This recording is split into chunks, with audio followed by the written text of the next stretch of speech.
Welcome to Florida Dream Rides. I'm Terry Roig from Miami, Florida. And until our country and our world gets a handle of this coronavirus, we're not going to be riding jet skis anytime soon, or any boating activities for that matter. So I thought I'd take some time today and share with you what tools and supplies and things I take on the road with me when we go for trips, because sometimes we travel 100, 150 miles one way just to get to our boat ramp that we like to travel from on our jet skis. So I'm just going to go through the process of what I usually take. There again, whenever we can get back out there, hopefully soon, to get a handle on this, and we'll go from there. So I like to take extra, of course, a spare tire, obviously. I like to take an extra hub, wheel bearings, have them already pre-packed in case you have something go bad on the way traveling down or coming back. My biggest fear over the years has been coming back on the turnpike back to Miami on a Saturday night or whatever night it might be, with a trailer, tire go bad, wheel bearing goes bad. I can replace the whole thing right there. So I get a spare hub, I pre-pack my wheel bearings and put it all together, and it's all ready to go. So if something bad happens, I pull it off, I put it right back on the road, I'm back on the road. Take a safety vest, obviously, because we're on the side of all those crazy people. Extra gloves. I take all the tools necessary with me to do the project. That way we won't have any problems. As you see, I got my portable jump it. This is one that I enjoy. It's got the portable air compressor built right into it. Take some miscellaneous mechanic tools. Also, too, for whatever vehicle you're using to pull your ski with, or your boat. I make sure I have a spare tire. My spare tire is good for the truck or car, whatever you're using. And make sure you have all the tools that you need to change the tire if that happens. So I like to be prepared. I'd rather have it, not need it, than need it, and not have it. That's why I travel. Today, I'm going to go ahead and pull. I like to pull off the wheels and hubs off the trailer.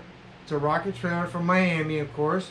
And I'll pull it apart, check my wheel bearings.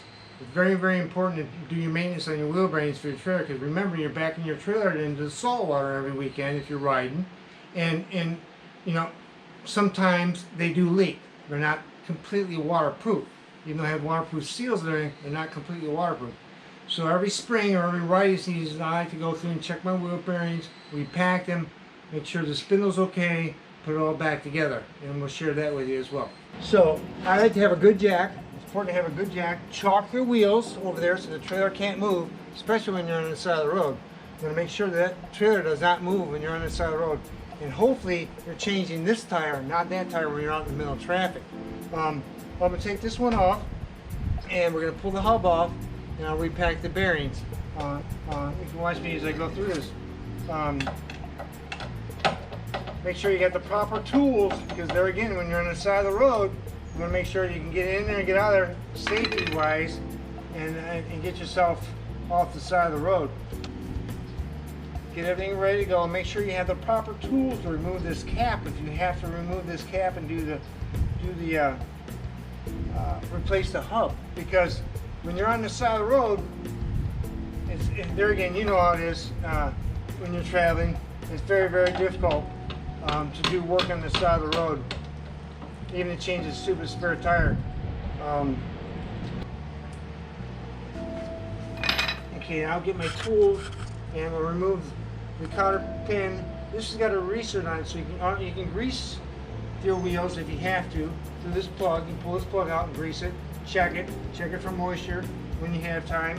I can check them a couple times a year. And when we're traveling, wherever we stop, I always put my hand on the hub to see if it's warm. If it's not warm, I know I'm good to go. There's nothing bad happening. So I'm always checking it. Okay, we had a hard time getting the cotter pin out. And there again, you don't want to be doing this on the side of the road. So we're going to take this apart, get this out. And that's why it's so important to do pre-maintenance and make sure that your trailer is in good shape. Loosen your nut out, loosen this, take this completely off, and your hub should be free. Then you can take it apart, clean it really good. I use mineral spirits to clean the grease off, and I'll go ahead and repack the bearings, and I'll make sure the seals are good. Hopefully the seals are good. If not, I've got a spare kit, new seals for it. And of course we'll be doing both sides. I'm just sharing this side with you right now, and I'll do the other side later on. Get your nut off. But like I said, we had such a hard time getting that counter key out. I'll make sure that that one was the right size to go into this for this application.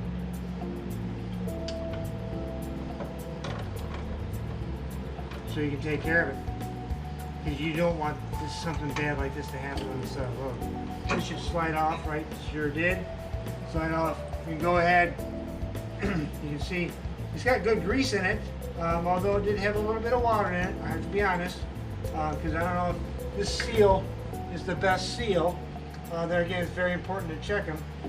We'll take this off. I'll clean this all up. I'll take some emery paper and sand down my shaft, make sure it's all good and clean back there for the seal. And right now we'll go ahead and get this cleaned up really good. Like I said, I use mineral spirits, clean all this up. The seal looks really good back there. And go ahead and repack the bearings with grease.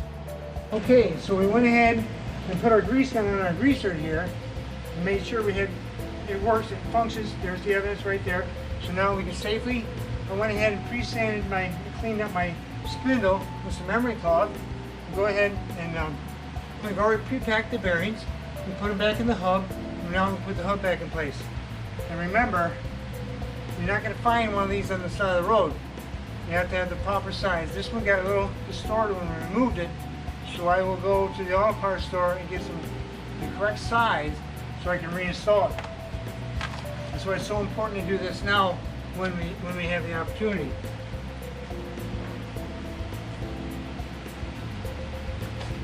I've already pre-packed my bearings. We'll go ahead and we can put it back on.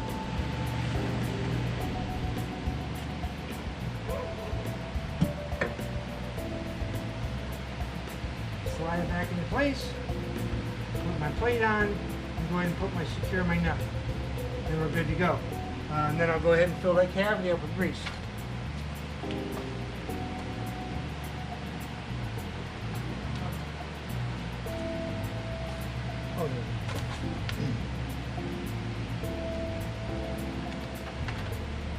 Clean up the plate a little bit.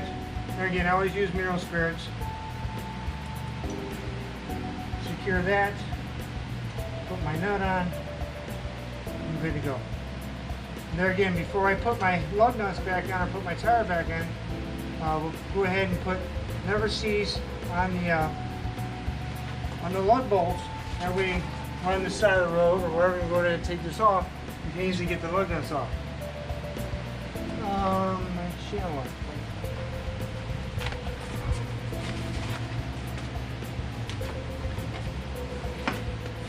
I just snug it up good with the channel locks, and then go ahead and line up my counter key hole so I can slide my counter key right back down in when I get one. And I want to do the other side of the trailer as well. There again, I love these trailers. This is the second rocket trailer that I've had. It's got torsion suspension. When I purchased this new ski last year from Fisherman's Boat Group, they gave me the opportunity to get an aluminum trailer. So I got the aluminum trailer. I love it. Very easy to take care of. I clean it really good with salt away when we clean the skis after a ride. I mix up salt away in a spray bottle, 50-50. Spray the trailer down, wash it with warm soap and water, and then after I get it dry, I'll go ahead and spray the whole trailer down with CRC 656 to keep it lubricated and keep the corrosion factor going down. With the guys at Fisherman's Boat Group, Miami Jet Ski there in Northwest 27th and 112, great bunch of guys. I've been doing business with them for 12 years now. Love this Kawasaki. I love the deep sea hull. It's a beautiful machine. It's got all the amenities. Stereo. Put my GPS right there. They're giving me a ride between 75 and 100 miles every trip, or more sometimes, depending on where we launch from. Don't know what's going to happen when they're going to start opening up the boat ramps. But if we have to for a while, we'll probably have to ride in Miami, which is fine. It's cool. I launch at Matheson Hammocks Park there in Oak Cutler. We ride from there over to Fisher Island, Monument Island, Star Island, all through the intercoastal there. Along Key Biscayne, we go to Bill Glass Park for lunch, hang out at the sandbar, and come back to Matheson Hammocks. It's a beautiful day over there as well. I just prefer to ride in the Keys and get a much better experience down there. Longer distance to travel. Now, when you're riding in Miami, we want to go up to Holliver Sandbar this summer. It's a big attraction up there. My friends want to go up there and hang out at the sandbar for the day, and we thought we'd give that a try. You know, I've been up there a few years ago. That's pretty cool. You know, it's a pretty big place. Let me go ahead and get this wrapped up, and I'll put number C's on my threads, and we're ready to go. Okay, so I've got my two number C's. I just apply a little dab on each lug bolt to make sure I can get these babies off when I need to be. There again, like I said, you're backing this trailer into the salt water every weekend, and this thing gets corroded. These things get corroded big time with the salt water. Let's go ahead and put this on real quick. We'll put our tire wheel back on, and when I get the correct size cotter key, I will go ahead and pump. So I have a greaser on there. Some of these come with greasers, some of them don't. That's why it's so important to make sure you take care of your wheel bearings.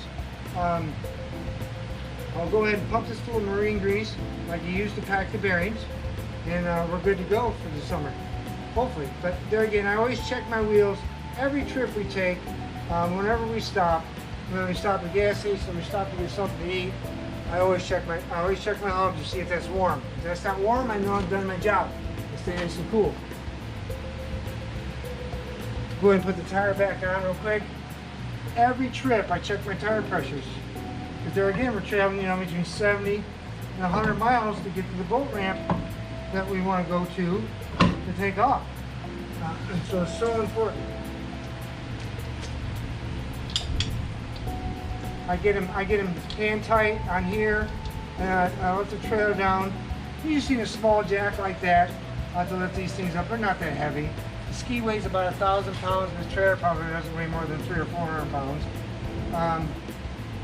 So you don't need, but just make sure you carry extra blocks with you, because when you're on the side of the road and your tire goes flat, you don't know what kind of conditions you're going to run into to get your trailer jacked up so you can change your tire.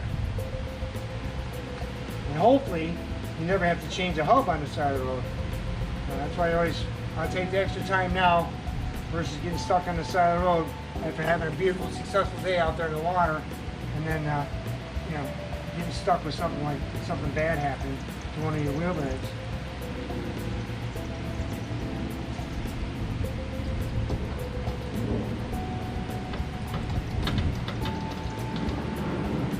I want to go ahead and get the, let's see, maybe one of you guys gave me a recommendation.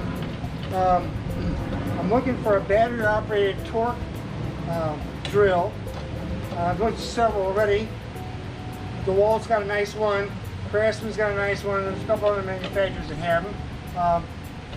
Please leave me your suggestions in the comments. What you guys, you know, if you guys have any experience with it, because it'd be nice to have that for this, and also for your truck. If you have to change your tire on your truck while you're traveling, in case something happens there. I'd rather, again, I'll say it 100 times, I'd rather have it and not need it than need it and not have it. Especially when you're trying to come home from a beautiful day out in the water. I'm just going to hand tighten these now until I get the trailer back down on the floor, and I'll snug them up real good, and we're good to go. Okay guys, thanks for hanging out with me. I went through that process. We learned I needed a few more tools in my toolbox, so that if that ever happens on the road, I'm prepared to handle it. There again, I hate to ruin a beautiful day coming back to Turnpike and get stuck with something like that and not have everything we need. So there again, better preparation. I've showed you everything I take with me. There's a few more things I'd like to get to make sure I'm prepared for the summer. Then again, if any more suggestions on a torque wrench, a battery operated torque wrench, I'd love to put in my toolbox for the truck. You know, I don't have to get the special sockets for the truck and for the trailer, and to go with the torque wrench, I'm good to go. please stay safe out there. Help your neighbor, help your community. Hopefully we'll get through this soon so we can get back out there and enjoy the water. And I'll see you soon. Thank you so much. Please feel free to contact me. Please like, subscribe, and comment. Stay safe. I'll see you soon.